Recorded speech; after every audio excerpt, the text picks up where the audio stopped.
Now you see the same thing with Nick Fuentes and Milo.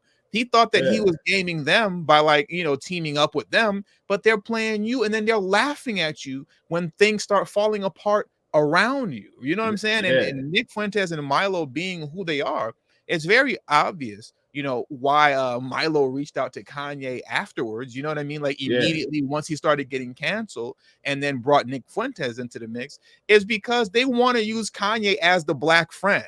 He's that when you start accusing somebody of being racist or somebody that's white or whoever, you could be Mexican, whatever, and you're racist because of X, Y, and Z, what you're saying is racist. And you know what's the classic, like kind of cliche line, right? Like they say, oh, well, my best friend is black. Kanye is the best friend for Milo and Nick Fuentes. So they can't be white supremacists if they're running with Kanye. And then when they're saying things that some people can consider anti-Semitic, well, how can I be that when I'm running with Kanye and he's black? And look at all the things that black people have been through, and he's saying the same thing that I'm saying about Jewish people. So what's the issue here? Like he's getting played all the way around and can't see that he's getting played.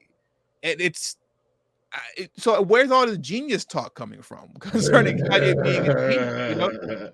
Outside of music, I don't really know what we're talking about here. I don't see the grand play. I don't see the grand scheme of things. Where is all this actually going? Because once again, everybody's gaming him and everybody seems to have their game plan in order except for Kanye. God is using me. He's breaking me down, removing all of the, richest person, all of this, so I can serve him.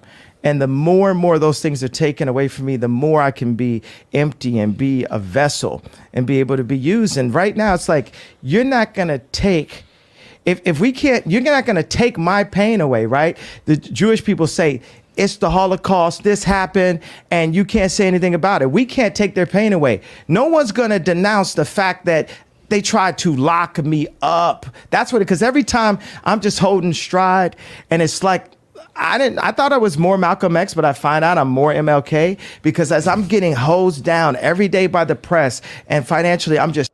You look like you didn't appreciate that reference. That No, like man, no, I'm on Russell Westbrook time. What? Man, y'all niggas tripping. I need to have that Westbrook queued up, man. What? Now niggas tripping. I need that queued up. You didn't appreciate that at all. Like he got the wrong people. Like I'm thinking more like David Duke, Richard Spencer. You know what I mean? Jared Taylor. Not MLK, not Malcolm X. So, you know what I'm saying? Like I don't know what he think he's doing or talking about. I didn't see Malcolm X rolling around with you know what I'm saying, like a bunch of racist chads. Like that's not that wasn't how they really got down. Martin Luther King possibly, you know what I'm saying, like with the relationship that Kanye West has with Milo, you know what I'm saying, because if you know the history about Milo, possibly I could see a little bit of MLK in Kanye with that. But MLK was all working with them folks, you know what I'm saying, that Kanye is talking about, which Milo is them folks. So, He is? Yeah. Standing there, and when I found out that they tried to put me in jail, it was like a dog was biting my arm, and I almost shed a tear, almost, but I still walked in stride through it. Yeah, I think they've been extremely unfair to you. Who was they though? We can't say who they is. Corporate can we? press. I'm not using I don't use the word as the way I guess you guys use. I'm talking. It is about them though, isn't it? I mean, because No. because when you think about it, consider it. In 2018. What do you mean it's not? What do I mean? Like, okay, so how about? Are you leaving? Are you referring to the press? He's gone. I don't know why that was. I'll say it right now. Let me say it right back again. You can just hear him. He even get to explain. I could just see him just taking off the headphones and throwing them. Okay, so how about? Are you leaving? Are you referring to the press? He's gone. I'll say it right now. You guys want to bring that stuff up, and then have think the we're not going to discussion. So anyway, that was that, but going back to like the point that I was making earlier, like if you like watched it, like at least this happened within like the first 20 minutes of the show, right? So within the first 20 minutes, and then Ye was gone.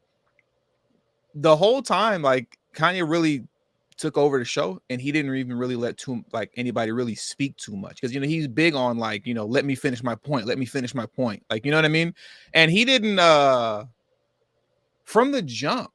I believe it was at the 13-minute mark was when he first stated that he's not going to have a debate or conversation with anybody about who's doing this to me, and it's those people, right, that go unnamed, right, the Rev 29, they're doing this to me.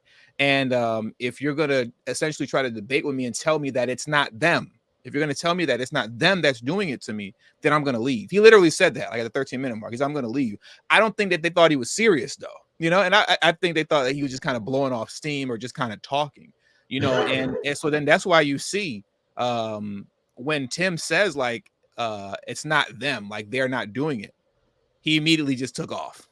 He was like, he was a man of his word. He said, if you tell me it's not them, I'm gonna take off. That's the arrogance of Tim Pool. Like that's the arrogance of Tim Pool, and honestly, like that's the arrogance of them other folks, because you're talking about somebody that just gave up being a billionaire to say all of this stuff that he's saying. You don't think he's going to walk off your show? He just gave up being a billionaire to continue to go anywhere and say that. You think you're more important than $1 billion, Tim Pool? If he's holding those values and don't care about all of these business deals and everything that he's losing, what makes you think he cares about your podcast? Is it? That's just like somebody that's like, man, I don't care if you shoot me. And then you pull out a gun as a threat. Then you go ahead and shoot them. And then they still standing there like, see, told you I don't care. Like, and then Tim Pool is like, it's like, to me, like,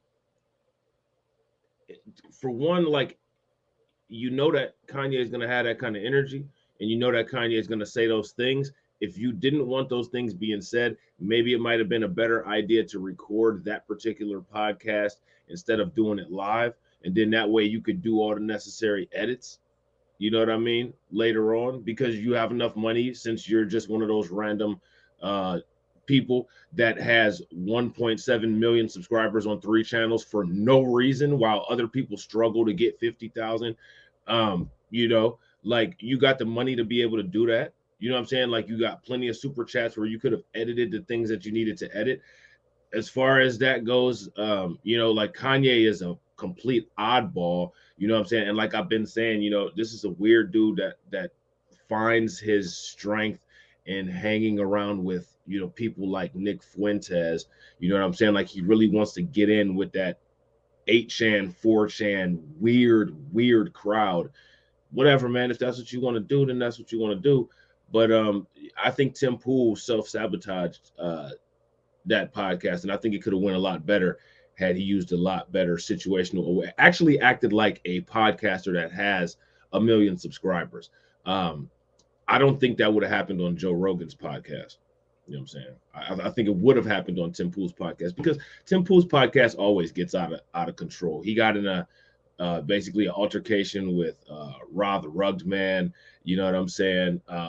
There was the whole Jack Murphy incident that happened, and like, just, you know what I'm saying? Like, Tim Pool just is kind of messy. You know what I'm saying? Like, he talks real authoritative in his videos when he's going in dog whistling about black people, but right there when he's in the heat of the situation, he's just a dude that just can't hold it down. And this is just another example of that. You know what I'm saying? And now another thing too, that I thought was interesting, like when he left, everybody left, right? Like Milo and Nick Fuentes and whatnot.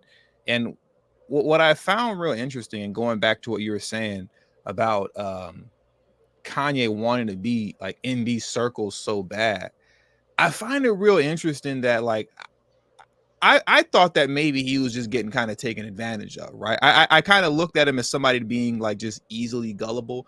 Like if you look at the Candace Owens thing that he had with her, right, with the White Lives Matter shirts and everything that spiraled into, I don't think that was of Candace Owens doing in the beginning, right? I think that like Kanye had those White Lives Matter shirts, and he understands how the press works and how controversy works, so he had Candace Owens come down deliberately to be wearing those shirts with him.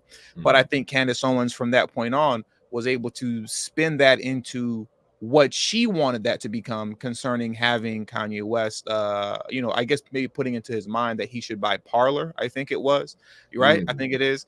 And if I'm not mistaken, Candace Owens' husband is the CEO of Parler, if I remember correctly. Yeah. And she had a whole play in order where she was going to bring him on her show that's broadcasted on, I believe, is it called the Daily Caller? What's that network called? The Daily Wire. The Daily Wire. Yeah. Daily Wire.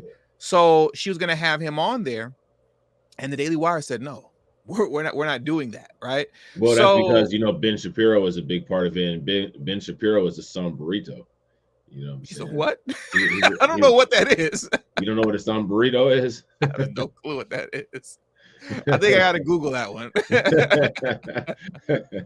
Google it sometime. I'll Google it sometimes, but they wouldn't have him on. So whatever she had planned, concerning him buying Parler, her husband is the CEO. I remember she even put out a tweet saying like Kanye West is now the first black man to own a social media platform, which isn't true. But she had a plan in play, right, in order to like hype this all up concerning him buying Parler, and it didn't work.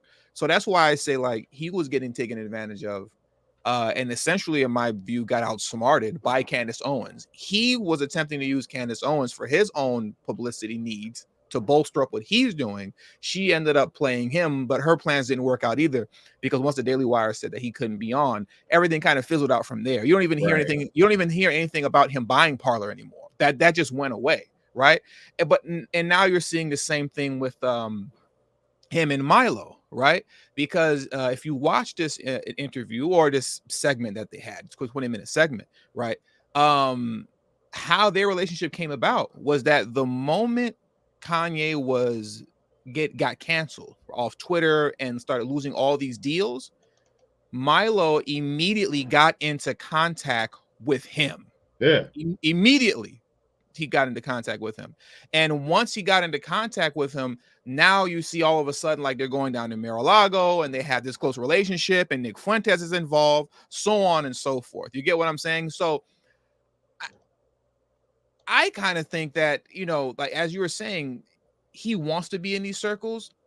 I think for some odd reason that he does, but like he's like extremely gullible into thinking that like he's the one manipulating the situation when he's not, and they're actually the ones manipulating him. You get what I'm saying? Like he thinks that he's outsmarting the system and that he's gaming everybody, but everybody always ends up gaming him. Right. What's that you have on your screen? Can you read it? Sombrito. Read the definition. Let me blow it up.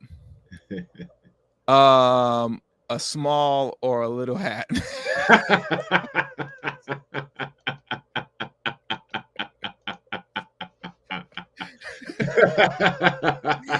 Oh God. I think we'll probably go with that from now on. A sombrero.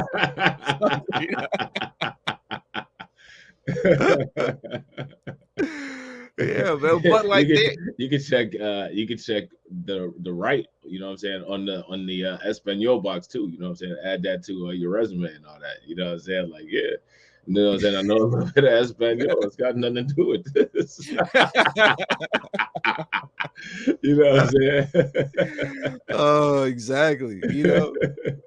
But yeah, I don't. He. A lot of people like to say that he's a genius and all this kind of stuff, and you've been vehemently opposed to him being called a genius on your channel.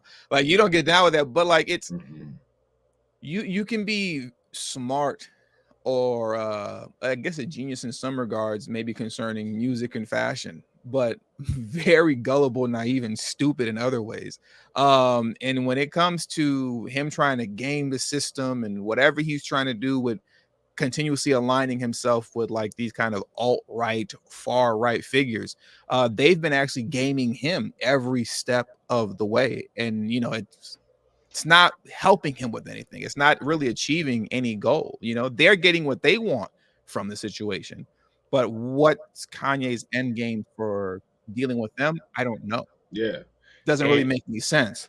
And think about this, right? So when all of this first started and he went on to Fox and he had the interview with Tucker Carlson, like you had done the video about question about how we feel about Kanye. And one of the points that you brought up in that video that I thought was a good point was how he was mentioning Dr. Claude Anderson, right? Mm-hmm. Fast forward to today, he hasn't done anything with one black person who's like about any kind of empowerment or any kind of powernomics. Not one. You know what I'm saying? Like, this dude is literally trying to hang around every single white supremacist that he can hang around, and he decided to go on the white supremacist podcast. You know what I'm saying? Like, you know what I'm saying? Like, Kanye West, all I got to say is, with the state of black people, you know what I'm saying? With the state of black men, you know what I'm saying? With the state of black politics, Kanye West is doing himself a big disservice by hanging around all these white supremacists. He could literally hit the live button on StreamYards, come on YouTube, and talk a hot bunch of nothing to 20,000 hopeless black people every night, and he would make his billions in super chat back in probably a year. Yeah. Because people would listen to that nonsense, because that's the buzz. You know what I'm saying? Like, Kanye's got a plan. You know what I'm saying? Like, we don't just got to be a little bit more conservative with our politics. We got to go all the way alt-right, because that's what we see other people doing. And you know what I'm saying? Like, we're not building any talking points or anything, any think tanks of our own. So if the Manhattan Institute is telling these particular people to act this certain way, well, I mean, like, maybe they're right, and like, maybe we're all in it together as brothers, and you know what I'm saying? Like, maybe we all are all just one. You can't sit there and say that we're not all one when you take in Kyrie's side, and then somehow try to jumble that into what Kanye is doing and talk about we all in it as brothers together while he's sitting right next to a white nationalist. You know what I'm saying? Like, the Kanye and the Kyrie thing aren't the same. And if you listen to a lot of people or you read your comment section, it'll always be about, you get a lot of comments in your comment section. It'll be like about 10 or 15 people, you know what I'm saying, that's advocating for Kanye West, but none of it ever makes sense. It's all emotion based. You know what I'm saying? And the things that Kanye are doing are emotion based. Like, your dad was a Black Panther. You know what I'm saying? Like, your mother was I believe, like a history professor or something like that at a I think college. she was an English teacher or something like that. Yeah, English teacher at a college. So like, you come from a good family, and you come from a family where you actually have, some definition and probably know something about your culture and things like that. And somehow you're attempting to find this unity in these, white supremacists. But I've been saying this for a long time. We had these conversations off of YouTube and off the phone. Increasingly, with when it comes to, what it seems like mainstream black people are becoming more anti-black. You know what I'm saying? Like, you got, people like me, who want to have issues with people like you just, for no reason. You know what I'm saying? Like, it would be a different story if there was actually a reason there, but I mean, just for no reason, that's automatically the problem. And then you had this issue with black men, where black men are looking to a white nationalist or white supremacist or racist white man as a father figure. And I think one of the reasons why that's a thing is because of sports, you know what I'm saying? And because of school. So I don't know, man. Like, to me, like, this Kanye stuff is something that I'm not surprised by. It's just really sad and embarrassing to see it on a mainstream level. And what's even more sad and embarrassing is that people can't discern, things that make sense from things that don't, because there's absolutely nothing that makes sense about what Kanye West is doing. And the thing is that people aren't holding him accountable for consistency either. You go on Tucker Carlson and say people need to do things like this and get Dr. Claude Anderson together and this, that, and the other. And you know what I'm saying? Like, haven't seen you do one video, one conference call, one anything with Dr. Claude Anderson. And Dr. Claude Anderson is available. He's just on YouTube. He's on YouTube every week. You know what I'm saying? He's on Boyce Watkins' channel all the time. He just did a video with Nikki Dillard. Like, you know what I'm saying? Like, these people, like Ronald Dalton Jr., he's available. He was just on Lisa Cabrera's channel. You know what I'm saying? Like, these people are available. You know what I'm saying? Like, you can reach out to and talk to these people. But you're not doing that. You're reaching out and talking to, you know what I'm saying, like the white manosphere. So I don't know. And that's the thing too. Now that you're bringing that up, is that since the Tucker Carlson interview where he brought up, Dr. Claude Anderson and all this other kind of stuff. Outside of Drink Champs, he hasn't done anything with any other black podcasters or anything that has to do with black folks. Outside of Drink Champs, he continues to run to right-wing, conservative, or I guess you could say libertarian platforms, like a Tim Pool or anybody else. Yeah. So people who are vehemently against his lifestyle. From the meeting at Mar-a-Lago, I don't know if you heard what Trump said, but I guess Trump had made a derogatory comment about Kim Kardashian. You know what I'm saying? And I'm sure Nick Fuentes was probably sitting there smiling the same way that he was sitting there smiling during the Tim Pool thing.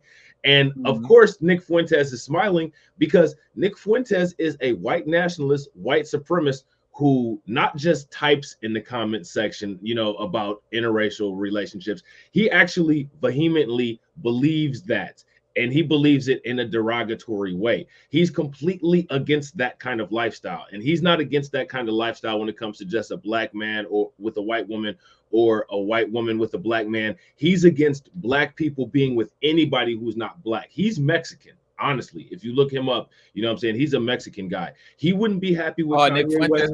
Nick Fuentes is a white Hispanic. Yeah. So we got Kanye rolling with, a sombrerito, and we got Kanye rolling with, a Chicano, So you got American Cholo over here, and Jerry Springer, and then you got Kanye West in the middle, and then you got Kanye. You have American Cholo and Jerry Springer. That just it hit me late. And then you got Kanye Trump said this stuff about Kim, and that's my baby mom you're talking about.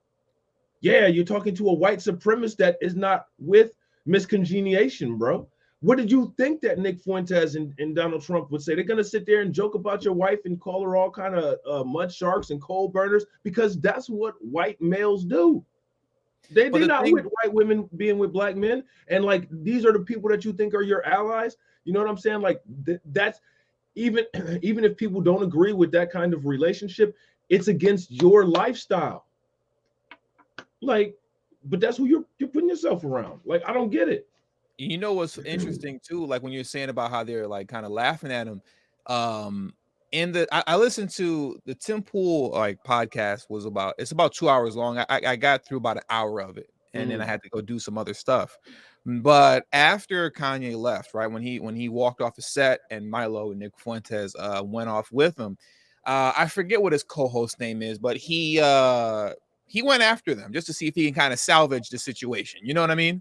Yeah. Because that's what was advertised. So it's oh, okay, we're just gonna read super chats and talk about random stuff. Okay, let me see if I can salvage this. Right. So he goes down to where they are, and they were getting into their car, right? The van that came to pick them up or something like that, whatever ride share. I'm pretty sure it's not Uber, you know what I mean? But they have their own rich people stuff that they use, right? His driver, they got into the van or whatever, SUV, whatever it was, and he was trying to talk to Ye. And he's like, hey, let's just have the conversation. We're not trying to attack you and none of this kind of stuff. You get what I'm saying? And they asked him when he came back. Obviously, Ye said no. So he came back upstairs to the actual podcast. And, Tim was like, so what happened? And he said, I asked him, I said, hey, let's just have the conversation, come back upstairs. And obviously Kanye didn't want to. And they said, well, how was his kind of temperament? Was he mad and pissed off or whatever? And he was like, no, he just seems, I guess you could say slightly flustered, but not upset. You know what I mean? He didn't seem kind of just off his rocker at all. He just didn't want to do it anymore. And then they asked, well, what about Nick Fuentes and Milo? Did they seem upset? And he said, no, they were laughing in the back. And that said all that needed to be said, because you're seeing this is your man's, right? Kanye is supposed to be your man's, and he's no longer in the headspace to want to have this conversation on Tim Pool, upset enough to walk away and leave, right? And you would think the energy would be the same with them, but it's not. To them, this is funny. It's all fun and games to them because Yeah, like I because was the thing saying, that's like I the said fun of the earlier, like game. they're using him, and for whatever reason being, Kanye isn't able to like figure out that you're not gaming everybody. Everybody is gaming you. You know what I'm saying? Like they're all playing you. You thought you were gaming Candace Owens. She ended up playing and gaming you. It just didn't pan out the way she wanted it to. Now you see the same thing with Nick Fuentes and Milo. He thought that he Yeah, was gaming them by like, teaming up with them, but they're playing you and then they're laughing at you when things start falling apart around you. You know what I'm saying? And, yeah, and Nick Fuentes and Milo being who they are, it's very obvious, why Milo reached out to Kanye afterwards. You know what I mean? Like yeah. immediately once he started getting canceled and then brought Nick Fuentes into the mix, is because they want to use Kanye as the black friend. He's that when you start accusing somebody of being racist or somebody that's white or whoever, you can be Mexican, whatever, and you're racist because of X, Y, and Z, what you're saying is racist. And you know what's the classic, like kind of cliche line, right? Like they say, oh, well, my best friend is black. Kanye is the best friend for Milo and Nick Fuentes. So they can't be white supremacists if they're running with Kanye. And then when they're saying things that some people can consider anti-Semitic, well, how can I be that when I'm running with Kanye and he's black? And look at all the things that black people have been through, and he's saying the same thing that I'm saying about Jewish people. So what's the issue here? Like he's getting played all the way around and can't see that he's getting played. And so where's all this genius talk coming from concerning Kanye being a genius?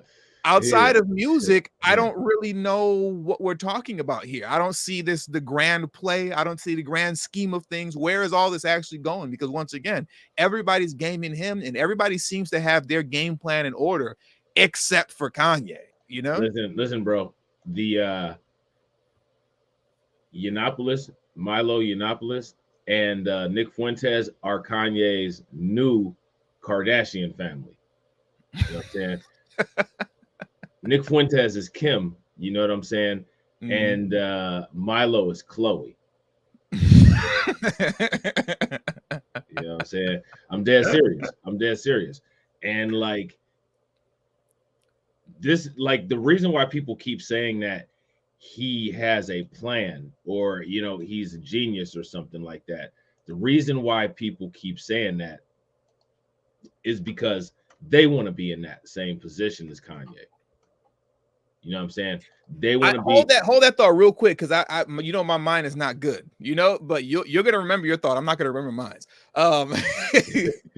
I should have said it right away because I could feel it all. It's already slipping away. Whatever my point was, why I cut you off. People do that a lot too, with Jay-Z, right? Yeah. And it might seem a little bit off where I'm going with this, but if you're familiar with my main channel and the things that I talk about on my main channel in regards to politics, a lot of times when you see black folks defending Jay-Z, it's like, oh, it turns into you're just hating because you're not on his level. You don't got no money. You broke. He's a billionaire. What a billionaire care about what you think? He's just doing business, whatever the case is. But the defending of him stems from their aspirations to be in that position. It's not because he's right about whatever he's saying or whatever he's citing on concerning politics. It has nothing to do with that because nobody addresses that. It has to do with them just, Jay-Z, I want to be like that. I want to be like him. I want that position. I want to be in that spot, so then they start to ride his Johnson. You get what I'm saying? And start talking about a bunch of irrelevant stuff that has nothing to do with like the main points. But anyways, that's my 2 cents. Go ahead, because your mind is better than mine. So I know you still remember where you were at. No, that's exactly what I was gonna say. And like it's basically just emotional responses from men who shouldn't be responding emotionally. You know what I'm saying? Like if you look at a lot of what women are saying, there's not too many women out here saying like, yeah, go Kanye, except Candace Owens. You know what I'm saying? So like, it's a lot of men, and I think they like, like Kanye, like hanging around with, you know what I'm saying, like the racist white dudes. That, you know what I'm saying? Like, there's a large sect of people on YouTube who really see that and want to be that. You know what I'm saying? Like they have white supremacists and white nationalists on their show, and like they just really dream for this unity with white supremacists. And I don't know what that is or why that is or why that's becoming such a popular thing.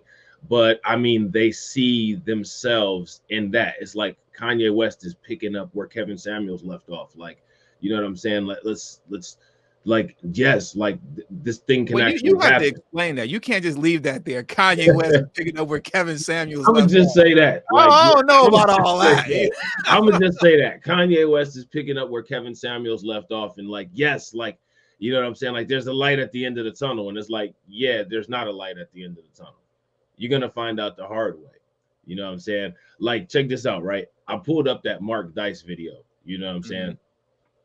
And I think that it wouldn't be a bad idea to check this out because Mark Dice, he says some pretty interesting stuff here. So check this out and let me know if you want me to stop it or not. You know what I'm saying? Because I think that it goes hand in hand with the stuff that we just talked about Kanye and Milo. And you know how you were saying about how his co-host was like, nah, you know, Milo and the other guy, they're laughing. I think this kind of will give some insight as to why they're laughing. And then when we watch this video, if this video is true, then we have to go back and ask the same question that you're asking about the genius element of Kanye West and where is it? You know what I'm saying? So let's check this out real quick. You know what's funny is that, let me tell you something. Like, I know you want me to watch it, but once you hit that play button, I'm putting it on full screen. I'm about to go warm my coffee. You know what? If that's it, how long do it take? Because I'm about to go warm me up something or get me some drink too, because I'm dry. I don't know if you can tell. Like, I literally just rolled off the couch. You know what I'm saying? Roll right into the computer, like, all right, let's get it. You know, We're both supposed to be watching this, but what we're gonna do, everybody, is that you guys are gonna watch this. All right. While I go make myself some. Y'all remember the drive-in when there was a brief moment for concession stands and refreshments? That's what's about to go down right now. You know what I'm saying? Yep. So go ahead and roll it. Let's get it. And I just put that while people were enjoying Thanksgiving weekend, the liberal media were fixating on a dinner that Donald Trump had at Mar-A-Lago last week after they learned who one of the guests were, and they complained about it all weekend long, and it was still the top story on CNN and MSNBC yesterday. And we begin this evening with the political firestorm that has now engulfed the former president and his party. It all started with a dinner at Donald Trump's Mar-a-Lago, Florida home with an outspoken white supremacist and known anti-Semite. Last Tuesday, Trump hosted Nick Fuentes, an avowed racist whose bigotry is no secret. It's his brand. You ever invite people over for Thanksgiving who end up bringing their weird friends with them? Well, apparently that's what Kanye did to former President Trump. You guys see this? Trump had dinner at Mar-a-Lago with Kanye West and a well-known white supremacist. Seriously, you know these are crazy times when Trump is only the third most problematic person at the table. A white supremacist, huh? Who's friends with Kanye West, who last I checked, pause it real quick. Trump is scheduled the. So we got to go in on Mark Dice for that, because like, what are you talking about, Mark Dice, that somebody can't be a white supremacist because they're friends with a black person? I don't know if you're aware of that. I was just saying that. Like, I don't know if you're aware of that, but like, there's racist white people that have sex with black people too. Why don't you go check out your boy Thomas Jefferson, who made a 13th tribe of Israel? He was so friendly with some black people. You know what I'm saying? Like, you know, like, it is just so funny how these clowns sit here and say this nonsense with such authority, as if somebody just won't bark right back at them. Like, are you for real? So because somebody is a clown and they hang out with clowns, we're not going to call it a circus? Man, get out of here with that nonsense. It's like, you know what I'm saying? Like it's like, you know, his best friend is black. His friend doesn't even agree with his lifestyle. You know what I'm saying? Like, ask Nick Fuentes what he thinks about Kim Kardashian for sleeping with and having kids with Kanye West. See what he says. You know what I'm saying? I guarantee you it won't be anything nice. The interview with Kanye, who goes by Ye now, before he was canceled, before the tweets, before the infamous interview on the Drink Champs podcast, which then also got censored. And to Trump's credit, he didn't turn his back on his friend. He still met him for dinner. He just happened to bring along an unexpected guest that Donald Trump didn't know and never heard of. And so now the media is trying to frame it as if Trump knowingly met with the. So here's my question. How did Donald Trump not know or never heard of Nick Fuentes when Marjorie Taylor Greene got in trouble for being at a conference with Nick Fuentes, and Trump, I'm sure, follows what Marjorie Taylor Greene does, because Marjorie Taylor Greene is a huge Trump supporter, politician. I don't know. I mean, that's what Kanye was claiming on the Timcast as well. He said that he brought Nick Fuentes along, and Trump didn't even know who he was. I don't know. Maybe they're just trying to save face for him. You know what I mean? You know, they're trying to save face for him, trying to help him out a little bit. But that's what he claimed. He claimed he never heard of Nick Fuentes. That's interesting. Trump never heard of Nick Fuentes, and Nick Fuentes is like literally one of his biggest supporters. Nick Fuentes actually got a subpoena for January 6th. He did? He was there? I don't know if he was there or not. I think he got a subpoena for quote unquote his role in it. So it might have just been like some blanket type stuff. You know what I'm saying? He might have just whatever he said, like maybe some stuff online or whatever that kind of like helps to incite it or whatever, like keep it going or something. But I mean, like if Donald Trump doesn't know who Nick Fuentes is, to me, like that should tell Trump supporters, I mean, is your man's really paying you any attention? Because I mean, Nick Fuentes is out there. He got a big podcast.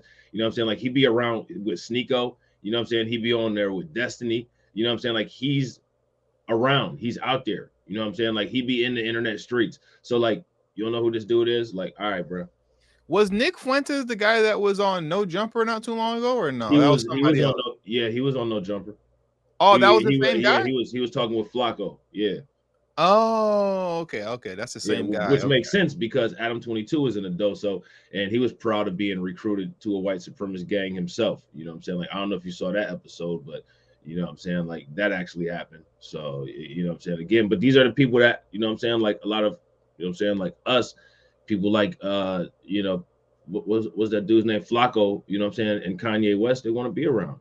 They don't want to be around just like regular, normal, non-white supremacist white people. They want to actually find like the David Dukes, you know what I'm saying? They want to find the Jared Taylors. They want to find the Richard Spencers and actually be embraced by those particular people. It's the most bizarre phenomenon that I've ever seen. And in my opinion, anytime that's identified in like a black male, like that person should literally be dragged into that completely not relevant. Because how many white men have you seen trying to coddle and find apprenticeship with Louis Farrakhan or Dr. Claude Anderson? None. Zero. Exactly. And you never will. And even if they happen to read Powernomics or read one of the books or something like that, the only time like people like Nick Fuentes or somebody like a David Duke will quote Louis Farrakhan is when they're talking about the Sombreritos, you know what I'm saying? Or when they're saying, well, you know, everybody should be about their people and everybody should be separate. So, you know, like I agree with Marcus Garvey, like using Marcus Garvey and using Louis Farrakhan is one of those type of people's biggest tactic. It's the same thing that Republicans do every time they try to Democrat shame black people about Malcolm X. Well, Malcolm X said, you know, you got to watch the white liberal. Malcolm X said that all white politics wasn't for black people, but you just kind of missed that. The same way they kind of missed that last part about reparations when they talk about it's not the color of your skin, but the content of your character. So anytime black history or, you know what I'm saying, like black wisdom is being quoted by white people, never take it serious, because for one, they don't take it serious. And for two, it's always used for manipulative purposes. And for some reason, like, you know, like black people always fall for it. You know what I'm saying? Like you hear Officer Tatum all the time. What Malcolm X tell you Negroes about white liberals? I can't stand when they quote that Malcolm X line about white liberals, because Malcolm X wasn't rocking with none of them, conservative or liberals. He was just very particular about liberals because they pretend to be black folks' friends. But he didn't mess with conservative white folks. He didn't mess with y'all like that. He wasn't on that side. Like that's just the funniest thing in the world when they love quoting that Malcolm X passage, you can say, as if he was like a right-wing conservative Republican. Yeah.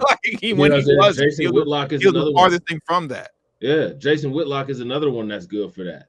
You know what I'm saying? He does that all the time. You know, like it's just unreal. You know what I'm saying? Let's check out the rest of this real quick. New David Duke in order to help plan his 2024 presidential campaign. Donald Trump is now lying about that crime against decency, claiming, quote, I didn't know Nick Fuentes. And on Tim Pool's podcast last night, Ye confirmed what normal people had suspected was the case. How is it that Nick ends up invited to this dinner, and what happened? Well, he was rolling with me. I was impressed with Nick, and I was like, just come to the dinner.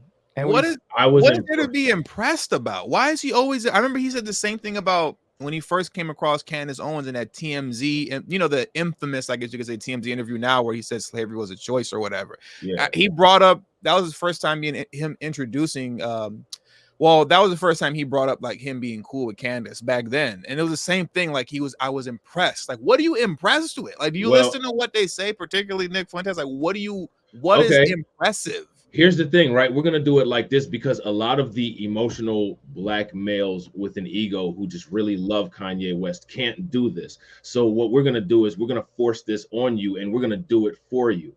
If I say I like LeBron James, I was impressed by LeBron James, I was impressed by Michael Jordan, and I was impressed by Clyde Drexler. Why would I say I was impressed by those three people?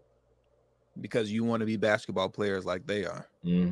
So if I say I'm impressed by David Duke, I'm impressed by Nick Fuentes, I'm impressed by Richard Spencer, I'm impressed by Candace Owens, what am I impressed by? I want to be just as anti-black as they are. Pretty See much. that?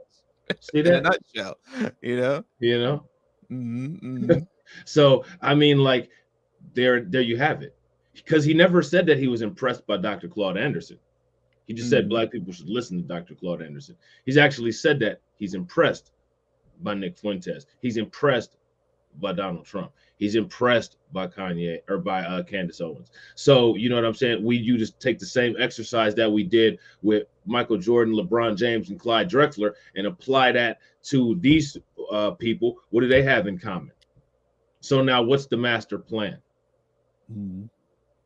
There isn't. I think his only game. It appears that his only master plan ultimately is to be accepted by these folks, essentially. Some weird, just psychological, unfortunate psychological situation that he has, where as much as he proclaims to be like the rebel that's going against the grain, and against so many things, he desperately wants to be like in the circle of the extreme, like far right wing conservative. Like, I don't understand the obsession with wanting to be so deeply entrenched in that circle, so much so that you'll align yourself with, essentially, you could say, the worst of them, if you want to look at it like that. If you look at it as levels to certain like right-wing conservatives, right? And mind you, with that being said, and we've talked about this here before, if anything, as far as my politics are concerned, like if you had to categorize me, like if you're not listening to, outside of me talking about reparations for the descendants of slavery, right? And other things concerning black people, if you exclude my black talk, right? And you just listen to me talk about everything else, you would say this guy's a conservative. You know what I mean? Like that would be your immediate assumption. So I say that to say this. I'm not saying that if you're a conservative, like you're automatically bad or negative. But when you look at the conservative talking points, and you want to look at it as there being levels to how far right you go, Kanye isn't satisfied with just being an Anthony Bryan Logan, you can say. You know what I'm saying? With just because even Anthony Bryan Logan, shout out to big homie ABL, big homie ABL, Jim from big homie ABL. He's not in me. You crazy.